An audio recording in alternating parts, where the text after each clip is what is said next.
ඉවර කරලා ඉන්නේ. අපි එනවා අප්‍රේල් 18 වෙනිදා මහවැවට. මහවැව සංගීත හෝටල් පරිශ්‍රයේ තමයි කොළඹ රටක් නාට්‍ය ඔබට බලන්න පුළුවන් වෙන්නේ.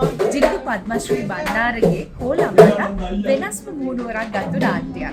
අපේ ජනනාට්‍ය සොකරි කොළඹ නාඩගම් මේ ඇසුරු කරගෙන සහ ඉතාමත් වර්තමාන සංගීතය සහ අපේ අතීත සංගීතය මුසු කරලා බොහොම අපූර්ව විදිහේ නාට්‍ය නිර්මාණයක් ඔබ හැමට දැක ගන්න පුළුවන්. එහෙමනම් වෙනස්ම වූ අත්දැකීමක් කඩල පොට්ටක් කාලා බෙලිමල් වතුර එකක් බීලා ඒ වෙනස්ම අත්දැකීම විඳ ගන්නට ඒ හෝටල් පරිශ්‍රයට වැව ආශ්‍රයට එන්න කියලා ඔබට බොහොම ආදරයෙන් ආරාධනා කරනවා. එහෙමනම් අප්‍රේල් 18 අවුරුද්දත් එක්කලා අපි හමු වෙමු.